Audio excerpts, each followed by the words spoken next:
My grandson called me late at night. Grandpa. I'm at the police station. My stepfather beat me. But he's telling them I attacked him. My mom doesn't believe me. When I got to the station, the officer went pale and stammered, "I'm sorry. I didn't know. My name is Ed Anderson. I'm 63 years old and I was a police inspector for 35 years in a major city. Today I'm telling you how my life changed when I got a call in the middle of the night from my grandson Ethan, just 16 years old. He was crying, telling me he was locked up at the precinct because his stepfather Carter had accused him of assault. What I uncovered that night started a war against corruption that even I, with all my experience, never could have imagined. The phone rings at 3:14 a.m. At that hour, the sound seems louder, more urgent. In my years as an inspector, I learned that calls in the middle of the night never bring good news. I grab my cell and answer, half asleep. "Hello, Grandpa." Ethan's shaky voice wakes me up instantly. "I'm at the 7th precinct. They arrested me. Carter says I attacked him, but it's not true. He hit me first. Are you okay? Are you hurt?" I get up immediately looking for my pants in the dark. My face hurts. "I'm scared, Grandpa. The inspector here is friends with Carter, and he doesn't believe me. Please come. Don't move from there. Don't say another word until I get there." As I get dressed, I try to clear my head. Carter Vance, Ethan's stepfather. I always thought he was trouble. My daughter Mary died 5 years ago in a car accident. And just a year later, Grace, Ethan's mother, married Carter. I never understood what she saw in him. A businessman with contacts at City Hall always bragging about his influence. I grabbed my old inspector's badge, my wallet, and the car keys. Maybe I don't have official authority anymore, but I know the system and a lot of people still in it. The badge, even expired, still carries some weight. I drive through the empty city streets, anxiety eating me alive. Ethan was always a good kid. Studious, quiet, never looked for trouble. If he's in a precinct holding cell, something is very wrong. I get to the 7th precinct, a building I know well. I worked there my first 10 years on the force. As I walk in, the familiar smell of stale coffee and disinfectant hits me like an old friend. At the desk, a young officer is typing something. "Good evening. I'm Ed Anderson, former inspector. My grandson, Ethan Alvarado, is being held, and I want to see him." The officer looks at me with indifference. One moment, she types something else and picks up the internal phone. "Inspector Camacho, there's a man here who says he's the grandfather of the kid detained for assault." I wait impatiently, tapping my fingers on the counter. The inner door opens and Victor Camacho appears. I recognize him immediately. A heavy-set man about 50 with a graying mustache and small suspicious eyes. We worked together years ago, but we never got along. I always thought he was too flexible with certain rules. Well, Ed Anderson," his voice is deep, almost mocking. "Long time no see, partner. I'm not here to socialize, Victor. I want to see my grandson and know exactly what he's accused of." Of course. "Come into my office." He gestures inside. I follow him down the hall. At the end, I see the temporary holding cells.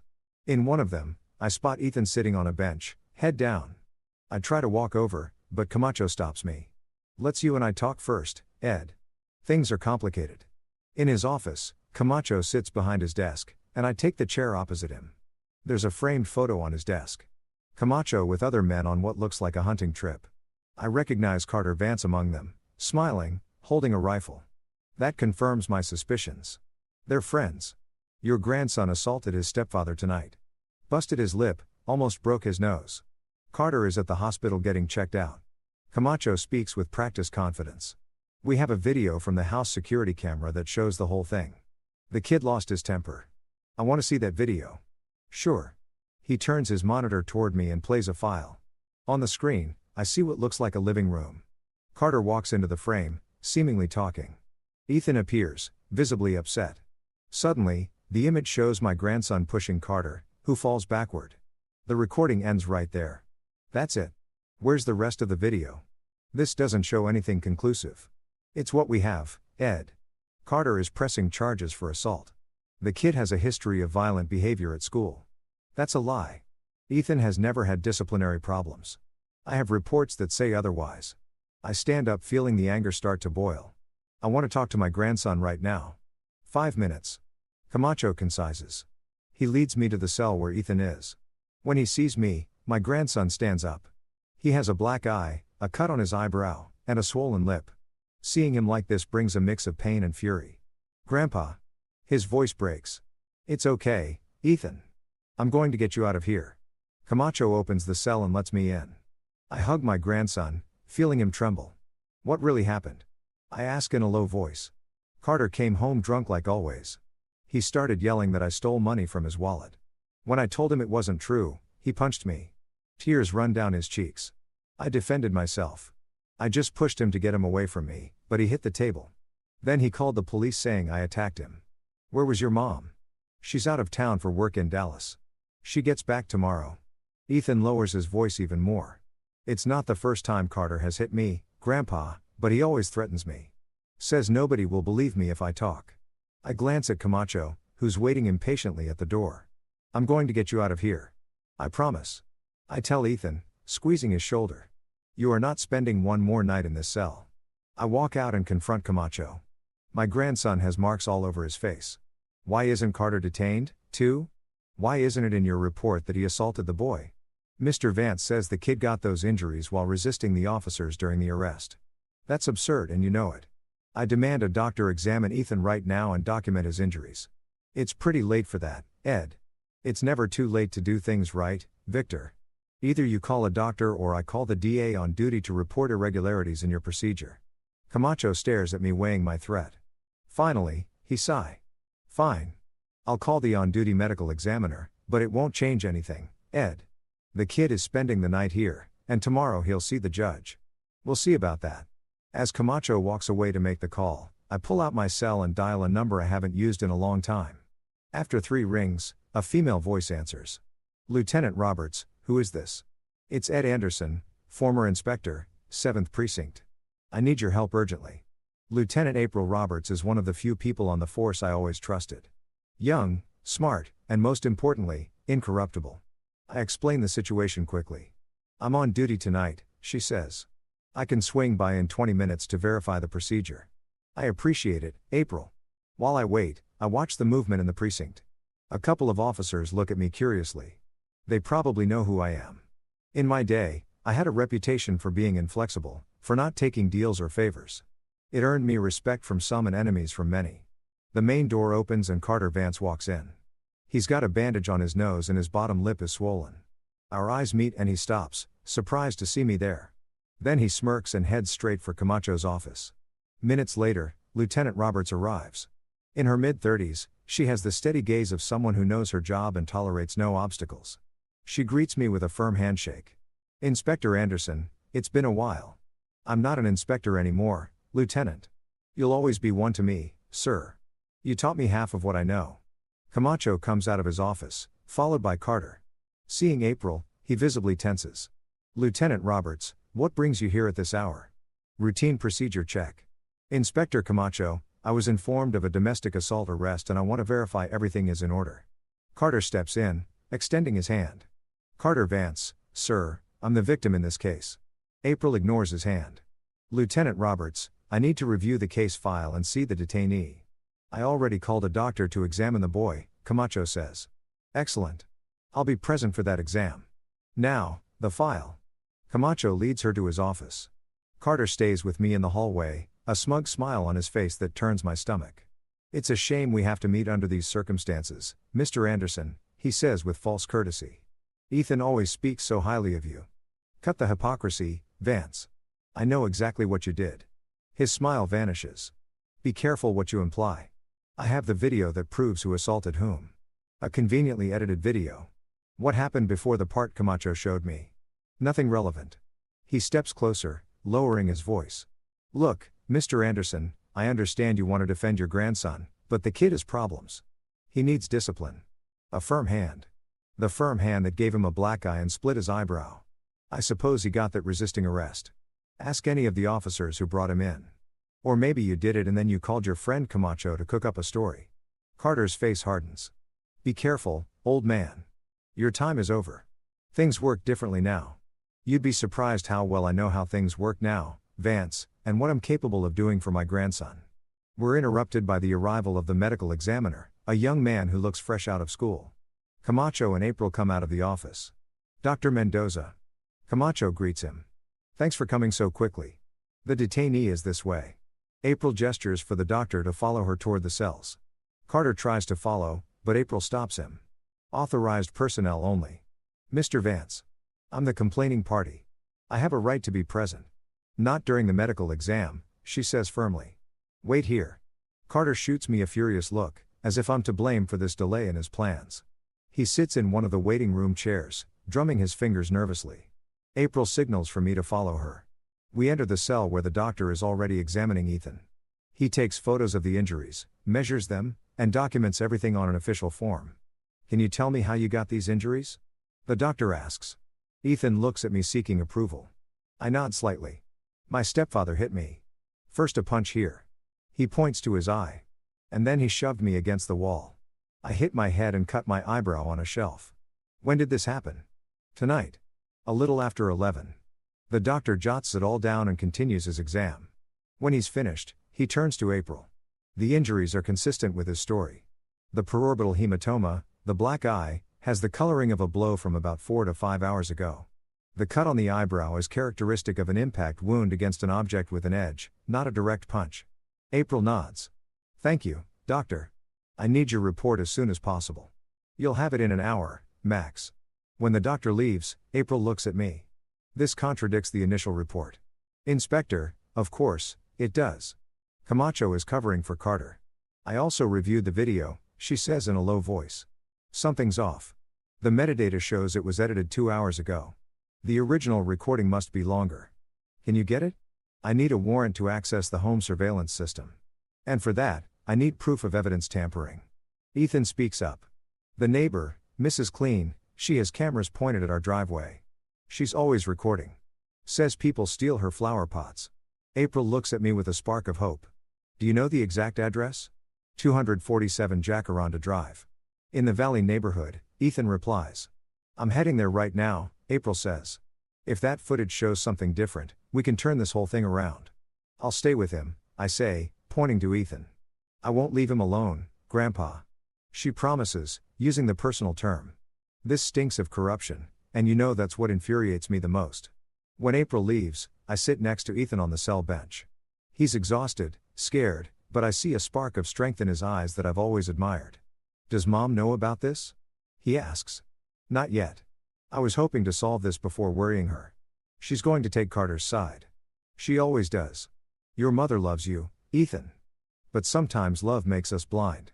Carter manipulates us. He makes her believe I'm the problem. That I disrespect him and she believes him because he stops. Because why? Because he has money. Because ever since Dad died, Mom is scared of being alone. It hurts to hear, but I know he's right. Grace, my daughter-in-law, never fully recovered from the death of my daughter, Mary. They were very close. Carter appeared at the perfect moment, offering financial and emotional stability. Or so it seemed. We're going to fix this. I promise, Ethan. And after you and I are going to have a long talk about everything that's been happening in that house. Time crawls by in the precinct. Camacho appears occasionally giving us anxious looks. Carter has stayed in the waiting room talking quietly on his phone. Almost 2 hours later, the main door opens. April walks in accompanied by a stern-looking older woman. District Attorney Melinda Moss. I recognize her immediately. Her reputation for being incorruptible precedes her. Behind them is a small elderly woman holding a cell phone. Mrs. Klein, I assume. Camacho's expression turns to pure panic when he sees the DA. Carter stands up, confused by this unexpected turn. Inspector Camacho, Melinda Moss says in a firm voice. Lieutenant Roberts has informed me of possible irregularities in this case. Show me the file and the video immediately. While Camacho, visibly nervous, leads the DA to his office. April approaches our cell. We found something, she tells me quietly. Mrs. Clean had recordings from 3 days ago showing Carter shoving Ethan against the door. And better yet, she has audio of him threatening him. Hope swells in my chest. For the first time since I got here, I feel like things might turn out okay. The system is rotten. I know that better than anyone. But there are still people like April and Melinda fighting for justice. Thank you, I say to April with all my heart. She smiles slightly. Don't thank me yet, Inspector. The night is young, and this battle is just beginning. DeMoss spends over an hour locked in Camacho's office. Through the blinds, I see tense gestures, documents being pointed at, severe looks. Carter stays in the waiting room, constantly checking his phone. I watch him try to keep his composure, but his right leg is bouncing nervously, betraying his anxiety. Mrs. Klein, Ethan's neighbor, approaches our cell with April. She's a small woman in her 70s, but with the sharp eyes of someone who's seen a lot. "So, you're the grandpa," she says. "No nonsense. The boy always speaks well of you." "Thank you for coming, ma'am." "Mrs. Klein," she corrects me. "And don't thank me. That man," she gestures discreetly toward Carter, "is a devil in disguise. I've seen him. Know how he changes when he thinks no one is watching." Ethan looks at her with obvious gratitude. Mrs. Klein winks at him. "I brought you a donut, kid, but these cops wouldn't let me give it to you. Said it might have a file in it." She lets out a short laugh. "As if I know how to do that." The office door finally opens. DeMoss comes out first, her face grim. Camacho follows, visibly uncomfortable. The DA approaches our cell. "Mr. Anderson. I'm District Attorney Melinda Moss." Her voice is firm but not hostile. "We've reviewed the case and I've found significant irregularities in the procedure." Carter stands up, walking over quickly. "DeMoss, a pleasure to meet you." "Carter Vance, I trust you'll see justice done in this unfortunate incident." The DA barely looks at him. "Mr. Vance, I suggest you contact a lawyer immediately." "A lawyer? But I'm the victim here." "That is yet to be determined," she replies dryly. "Lieutenant Roberts, release Mr. Alvarado. His detention did not follow established protocols." April doesn't hide her satisfaction as she opens the cell. Ethan looks at me disbelieving. "I can go." "Yes," the DA confirms. "But I need both you and your grandfather to remain available for further statements." Carter steps forward visibly upset. "This is unacceptable. You're just letting my attacker go. What kind of justice is this, Mr. Vance?" The DA's voice takes on a sharp edge. "The recordings we've reviewed show a very different version of events. Tampering with evidence is a federal crime. If you wish to avoid more serious charges, I suggest you moderate your tone and cooperate fully with the investigation." Carter turns pale. He looks at Camacho, who avoids his gaze, understanding that the ship is sinking. "Inspector Camacho," the DA continues. "You are temporarily relieved of your duties until the internal investigation is complete. Surrender your badge and weapon to the officer on duty." Camacho's face twists in a mix of disbelief and contained rage. "This is a mistake, DA. My procedures were standard." "Your procedures included accepting tampered evidence and omitting crucial information from the initial report. The medical evaluation of Mr. Alvarado directly contradicts your statement of facts." The DA doesn't raise her voice, but every word lands like a hammer. "Lieutenant Roberts is in charge of this precinct until further notice. We leave the precinct just as the sky begins to lighten. The cool morning air is refreshing after hours in that oppressive environment." Ethan walks beside me in silence, visibly exhausted but relieved. "Where are we going, Grandpa?" "To my house." "You can't go back to yours." "Not right now." In the car, I notice Ethan slowly relaxing. The silence between us is comfortable, but I know we have a lot to talk about. "This isn't over, is it?" he finally asks. "No, Ethan. It's just beginning." At my house, I make coffee while Ethan takes a quick shower. I lend him some old clothes from when my son Daniel, Ethan's father, lived with me. They're a bit big, but they'll do. Sitting in the kitchen with steaming mugs in front of us, we finally have that pending conversation. "How long has this been going on, Ethan?" My grandson stares into the dark liquid.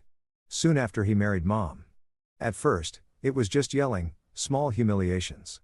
He said I was lazy, that I didn't help around the house, that I spent too much. Did your mother know?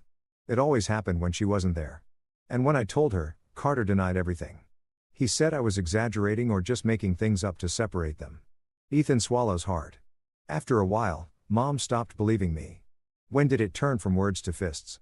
"About 6 months ago, he came home drunk, furious because he'd lost money on an investment. He said I was bad luck. That since I came into his life, everything was going wrong." Ethan's voice breaks slightly. "He slapped me so hard I fell to the floor. Then he cried, apologized, gave me money so I wouldn't say anything. I feel the anger rising, but I forced myself to stay calm. Why didn't you call me then? I thought I could handle it and I was afraid that if I reported him, Mom would suffer. She seemed happy for the first time since Dad died." The phone interrupts our conversation. It's Grace, Ethan's mother. "Dad? Carter just called me completely hysterical. He says Ethan attacked him and that you interfered to get him out of the precinct. What is going on?" I explain the situation as calmly as possible, but Grace is skeptical. "I know Carter, Dad. He's not the monster you're describing. You haven't seen your son. He has a black eye and his eyebrow is split open. Are you going to say he did that to himself, too? The silence on the other end of the line tells me everything. Part of her suspected, but she chose not to see. I'm on my way, she finally says. I want to talk to Ethan. After I hang up, I meet my grandson's questioning gaze. Mom's coming. Yes, but you don't need to worry. I won't let her take you back to that house. While we wait, Ethan finally falls asleep on the sofa. I watch him, remembering when he was just a boy, running through this same living room, chasing his father.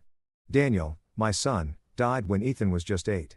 A highway accident, as absurd and sudden as these tragedies usually are. Grace was shattered, and Ethan grew up without that much-needed father figure. The doorbell rings just after noon. Grace is pale with dark circles under her eyes. And to my surprise, Carter is standing next to her. What is he doing here? I ask, not hiding my hostility. He's my husband, Dad, and we need to resolve this as a family. A family doesn't beat its members, Grace. Carter steps in, putting on his best concerned man face. Mr. Anderson, I understand your concern. There was a misunderstanding last night. Things got out of control, but I assure you I would never intentionally hurt Ethan. Save the act, Vance. The DA has evidence of your previous assaults. Carter pales for a moment, but recovers quickly. That meddling old woman twisted the facts. Any physical contact with Ethan has been purely disciplinary. Disciplinary? Errol's voice surprised us all. She's standing right inside my doorway in uniform, her expression serious. I didn't hear her arrive. Lieutenant Roberts, Carter says nervously. We weren't expecting you. Evidently, April steps forward. Mr. Vance, I have a warrant to seize the electronic devices from your home, including the video surveillance system. We need to recover the original recordings. This is an invasion of privacy, Carter protests. On what authority? On the authority of this warrant signed by Judge Miranda Espinosa. April shows him the document. Furthermore, the district attorney has requested that you report for a formal statement this afternoon. Grace looks at me confused and scared. Dad, what is happening? The noise wakes Ethan, who comes to the door, rubbing his eyes. When he sees his mother, he runs to hug her. When he sees Carter, he stops cold. What is he doing here? Ethan, we need to talk, Grace says, trying to sound conciliatory. Carter says there was a misunderstanding. A misunderstanding. Ethan steps back. He hit me, Mom. Like he's done so many times when you're not here. And then he threatens me so I won't say anything. Carter moves toward him, his gesture threatening. Stop lying, you ungrateful little brat. After everything I've done for you and your mother. Mr. Vance. April interrupts, stepping between them. I suggest you maintain your distance from Mr. Alvarado. Any attempt at intimidation will be added to the existing charges. Carter glares at her with barely contained hatred, but he backs down. This isn't over. I have powerful friends, connections. Your connections are also being investigated, April replies. Including your relationship with Inspector Camacho and certain City Hall officials. Carter looks at Grace. Are you going to allow this? Let them destroy our family over your son's lies. Grace seems torn between two loyalties. She looks at Ethan, then at Carter, then at me. I need to see those recordings, she says, her voice breaking. I need to know the truth. The truth is right in front of you, I tell her, pointing to Ethan's injuries. You just need to open your eyes to see it. Carter realizes he's losing ground. His face transforms, dropping the mask of the reasonable man. You ask for this, you meddling old man. If you think this will end well for you or for the brat, you are very mistaken. He turns and walks to his car, ignoring April's calls for him to report for his statement. Let him go, Lieutenant. I say he won't get far. Grace comes into the house protectively hugging Ethan. April stays with me at the door for a moment. He should have presented himself voluntarily, she says, or I'll have to arrest him. Will he? He's too arrogant to believe he's in real trouble. He's underestimating the seriousness of this. We found more videos on Mrs. Klein's phone. Episodes of abuse going back months. Does the DA have all this? Everything, and she is furious. Few things make Melinda Moss angrier than child abuse and police corruption. April looks at me seriously. Watch your grandson, Inspector. Men like him become most dangerous when they feel they're losing control. After April leaves, I go inside. Grace is sitting on the sofa, her head in her hands. Ethan's in the kitchen making you some tea. Why didn't I see it? Grace murmurs as I sit beside her. How could I have been so blind? Love blinds us sometimes, I say softly. And Carter is a good manipulator. You're not the first, And you won't be the last to fall for someone like that. My own son, she sobs. My boy. And I didn't protect him. You can still protect him now, I say. By leaving Carter. By testifying against him. Grace looks at me, determination growing in her eyes. I will. He will never lay a hand on him again. The next few hours pass in a strange calm. Ethan and Grace talk for a long time in the guest room. I try to keep busy, making food that nobody really has an appetite for. The phone rings several times. The DA, Lieutenant Roberts, even a couple of reporters who somehow got wind of the case. I tell them all the same thing. We'll talk after we rest. At nightfall, after Ethan has finally fallen asleep, Grace sits with me on the porch. I never imagined it would end like this, she says, looking at the stars. When I met Carter, he seemed so perfect, attentive, loving, stable. Manipulators always seem perfect at first. There were signs, she admits.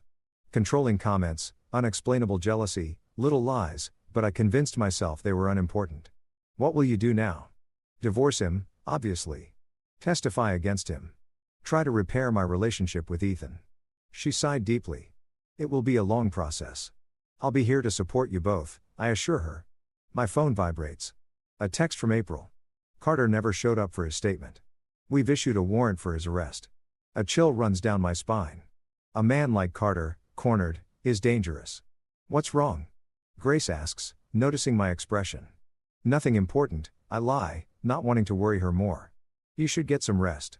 That night, I sleep fitfully, waking at every noise. At 5 a.m, the phone rings. It's April again.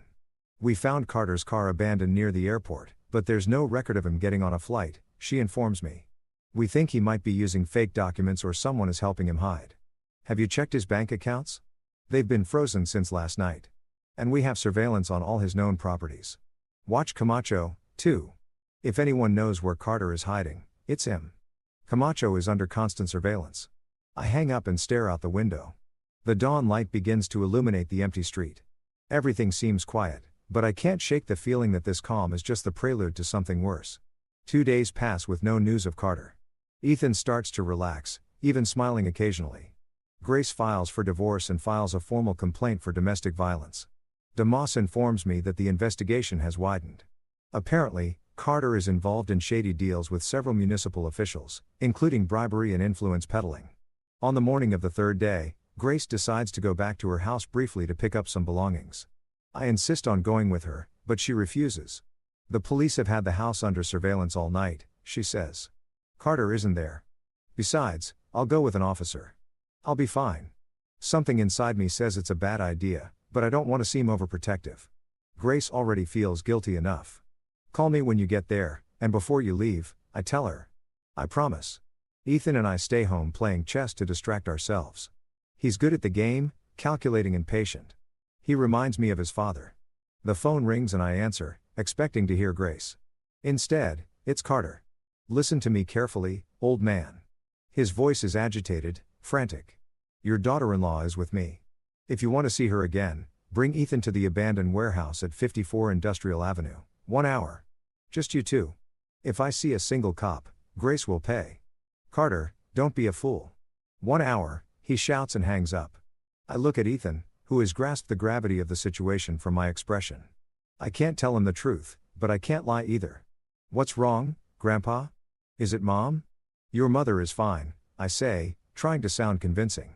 But I need you to stay here while I go take care of something important. It's Carter, isn't it? Ethan's intuition surprises me. What has he done? At that moment, my phone rings again. It's April. Inspector, we have a situation. Grace never made it to her house. The officer who was supposed to escort her was found unconscious in his patrol car. Carter has her, I say directly. He just called me. He wants me to bring Ethan to a warehouse on Industrial Avenue in 1 hour or he'll hurt Grace. Don't go alone, Inspector. It's a trap. I know, but I can't risk my daughter-in-law's life. Get me the exact address. I'll send undercover units. I give her the details and hang up. Ethan stares at me. I'm going with you, he says firmly. No way. It's too dangerous. It's my mother, Grandpa. And this is my fault. It's not your fault, Ethan. None of this is your fault. If you don't take me, I'll go on my own. His determination is absolute. I look at him, weighing the situation. If I leave him here, he'll probably try to follow me, putting himself in more danger. If I take him, at least I can try to protect him. All right, I finally give in. But you will do exactly what I say. No questions. Understood? He nods gravely. Understood. As we prepare to leave, I can't help but think we're walking into the darkest part of this story. But I also know that sometimes you have to face the darkness before the light can finally come. The drive to the warehouse feels eternal. I drive in silence, Ethan beside me. His hands are shaking slightly, but his gaze reflects a determination that reminds me of his father. Before leaving, I tucked my old service pistol into the back of my waistband. I hoped I'd never have to use it again. But life has cruel ways of changing our plans. Do you have a plan? Ethan asks, breaking the silence. Lieutenant Roberts is sending undercover units. We won't be alone. What if they're late? What if Carter sees the cops and hurts Mom? I don't have a comforting answer, so I give him the truth. We'll do everything possible to make sure that doesn't happen. My phone vibrates with a text from April. Team's in position in 15 minutes. Wait before you go in, but we don't have 15 minutes. As we get to Industrial Avenue, I see the abandoned warehouse at the end of the street. It's a decrepit red brick building with broken windows and graffiti covering its walls. A perfect place for an ambush. I park a block away, scanning the surroundings. No other vehicles are visible, but I spot a black sedan with tinted windows near the side entrance. Must be Carter's car. Stay here, I tell Ethan. I'm going to check it out first, Grandpa, he said. We both had to go. I know, but I'm not putting you in danger. I'm already in danger, he replies with a maturity that surprises me. And so is Mom. You can't protect us both by staying here. You're right. It pains me to admit it. But before I can respond, my phone rings again. It's Carter. I see you've arrived. Get in here now or your daughter-in-law pays. We're coming. Carter, don't do anything stupid. You have 2 minutes. I look at Ethan, feeling the weight of responsibility crushing me. Stay behind me at all times. Understood? He nods gravely. We walk toward the warehouse, each step heavier than the last. The main door is ajar, creaking ominously as I push it open. The inside is dark, barely lit by light filtering through dirty windows and some skylights. Carter, I call out, trying to keep my voice steady. In the back, Ed. Both of you, come on. We move forward between boxes and abandoned machinery. The place smells like damp and rust. When we reach a larger open space, I see them. Carter is standing, holding Grace by the arm. Her face is stained with tears, but she seems unharmed. Mom! Ethan shouts, trying to run forward. I stop him, putting an arm out in front of him. Easy, I whisper. Then to Carter. We're here. Let my daughter-in-law go. Carter lets out a bitter laugh. You think it's that simple, old man? You ruined my life, my reputation, my business. Everything is in jeopardy because of you. You did this to yourself, I reply. No one forced you to hit a child. The brat needed discipline. Carter tightens his grip on Grace's arm, making her worse. And you meddling old fool, had no right to interfere in my family. Let me go, Carter. Grace says, her voice trembling. Please, this is only making things worse. Shut up, he yells, shaking her. You betrayed me, too. After everything I did for you and your ungrateful son. I scan the situation, weighing my options. Carter seems more and more unstable. His eyes have the feverish glint of a cornered animal. I don't see a weapon, but that doesn't mean he doesn't have one. What do you want, Carter? I ask, trying to buy time. I need April's units to arrive. I want my life back, he answers, his voice cracking slightly. I want all the charges dropped. I want the DA to stop the investigation into my business. And I want this brat, he points at Ethan, to take back all his lies. They're not lies, Ethan says with surprising calm. And you're right about one thing. You ruined your own life. Every time you hit me, every time you threatened me, every time you manipulated my mother, you dug your own grave. Carter lets go of Grace and lunges toward Ethan. It's the moment I was waiting for. I move quickly, putting myself between them. Don't you dare touch him. Or what, old man? What are you going to do? Carter shoves me, underestimating my strength. I don't budge. Get away from my family, I warn him, feeling the pistol press against my lower back. Carter smiles, a smile that doesn't reach his eyes. Your family? How touching. The old cop protecting his own. He turns as if to walk away, but suddenly spins and throws a punch that I barely manage to dodge. The sudden movement makes me stumble back, giving Carter time to pull something from his waistband. A revolver. He points it directly at me. Now we're going to talk seriously, he says with a chilling calm. You and I know how this works, Ed. Men like us understand the language of power. Put the gun down, Carter. The police are on their way. Of course they are. I was expecting them. He smiles again, but by the time they get here, we'll have already settled our business. Grace takes advantage of the distraction to move to Ethan, hugging him protectively. Carter looks at them with contempt. Look at the happy family. How sweet, Carter. I try to reason with him. You can still get out of this. Put the gun down. Surrender. Cooperate with the DA. Maybe they'll make a deal. A deal? He laughs. No, Ed. Men like me don't make deals. We either win or he leaves the sentence hanging, but his look says it all. I hear a faint noise behind me. Someone has entered the warehouse. I keep my expression neutral, not wanting to alert Carter. Why don't we let Grace and Ethan leave? I propose. This is between you and me. No, Carter replies, waving the gun. They're part of this. They're my insurance. The noise becomes more obvious. Carter tenses, looking into the shadows behind me. Who's there? He yells. Show yourself or I shoot. I take advantage of his momentary distraction to move closer to Grace and Ethan, positioning myself in front of them. If Carter shoots, he'll have to go through me first. Police. April's voice echoes in the warehouse. Drop the weapon, Mr. Vance. Carter seems surprised, but not scared. Lieutenant Roberts, how predictable. Did you come alone or bring backup? You're surrounded, Vance. There's no way out. There are always ways out, Lieutenant. Carter adjusts his stance, steadying his grip on the revolver. You just need the right incentive. I glance into the shadows, trying to locate April. I see her partially hidden behind a column, her weapon aimed at Carter. Let them go, Carter, she says firmly. More units are arriving. In minutes, this place will be full of officers. Then we don't have much time, Carter replies. He suddenly points the gun at Ethan. Either you let me walk out of here or the kid pays for everything. It all happens in an instant. Without thinking, I lunge at Carter just as he pulls the trigger. The shot echoes through the warehouse, deafening. I feel a sharp pain in my shoulder, but I manage to tackle Carter, bringing him to the ground. The gun falls from his hand, skittering across the concrete floor. April emerges from the shadows, running toward us. Grace screams, holding Ethan, who seems unharmed. Carter and I struggle on the floor. Despite my age, the adrenaline gives me the strength to keep him pinned until April arrives and cuffs him. Are you okay, Inspector?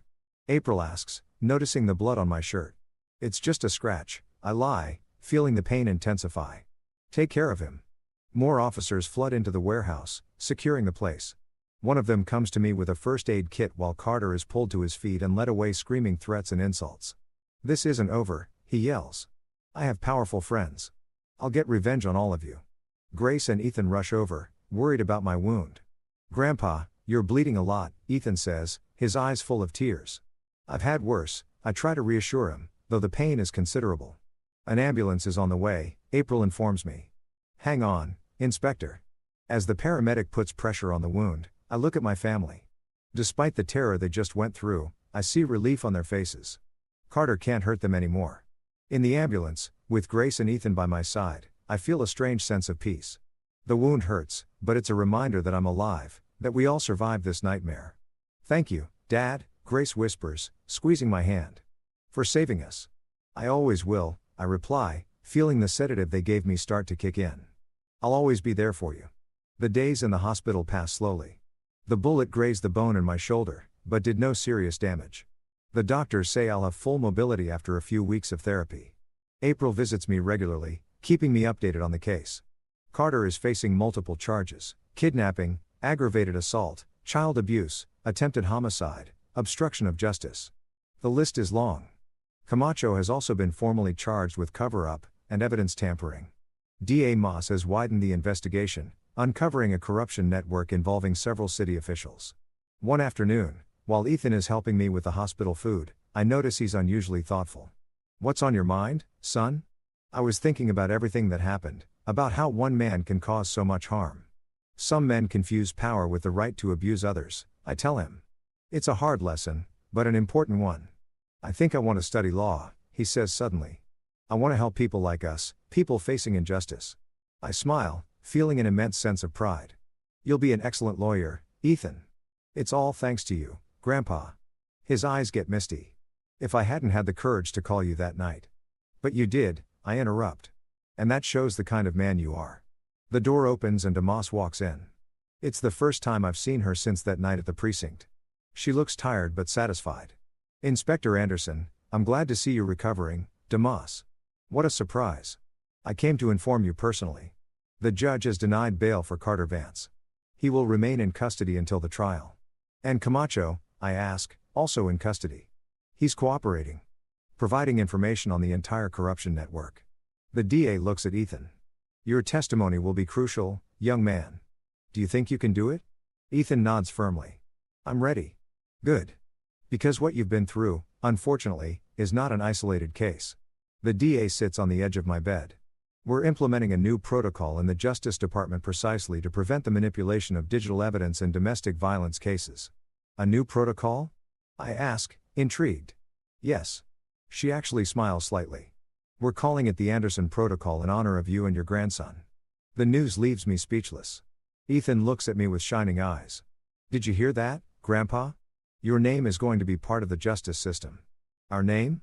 I correct him. This victory belongs to both of us. The DA gets up to leave. We'll need you both at the courthouse next week. Lieutenant Roberts will come pick you up. We'll be there, Ethan promises. When the DA leaves, Grace comes in with coffee and pastries from the hospital cafeteria. She's gotten some color back in her cheeks, though she still looks exhausted. Good news, she asks, noticing our expressions. The best, Ethan replies and tells her about the Anderson Protocol. Grace looks at me with a mix of gratitude and regret. Dad, I can never thank you enough. If you hadn't been there for us. But I was, I say simply, and I always will be. That night, after Grace and Ethan have left, I'm alone in the hospital room reflecting. I think about the terror of that late night call, the frustration with Camacho, the pain of the gunshot, but I also think about my grandson's courage, April's tenacity, and Damas's integrity. The system isn't perfect. It's full of Camachos and Carters, people who abuse their power. But there are also those who fight for justice, who refuse to look the other way. My phone vibrates on the nightstand. A text from April. Case officially closed. The trial will be quick with all the evidence we have. Get some rest, Inspector. You've earned it. I smile in the dim light of the room. Maybe my career as a cop ended years ago, but I never stopped fighting for what's right. And now that fight has taken on new meaning through Ethan. I close my eyes, feeling a true sense of peace for the first time in days. The pain in my shoulder is a small price to pay for my family's safety. And knowing our experience will help protect others fills me with a quiet pride. Tomorrow I'll be discharged. Tomorrow the real healing begins. Not just my physical wound, but the invisible wounds Carter left on Ethan and Grace. It will be a long road, but we'll walk it together as a family. And as I drift off to sleep, I think about all those people suffering in silence, trapped in cycles of abuse and fear. Maybe our story when it gets out will give them the courage to make that desperate call in the middle of the night to ask for help, to break the silence. Because sometimes all it takes is the courage to dial a number and say, I'm scared. Please help me. The courthouse hallways are crowded, but I walk with determination, leaning on a cane the doctors insisted I use for at least another month. The wound in my shoulder has healed well, though it still aches when the weather changes. Ethan walks beside me, tall and calm. In these past few weeks, he's matured so much that I sometimes hardly recognize the scared teenager who called me that night. Today is sentencing day. After a trial that lasted 3 weeks, the judge will announce the fate of Carter Vance and Victor Camacho. The evidence presented by the prosecution was overwhelming.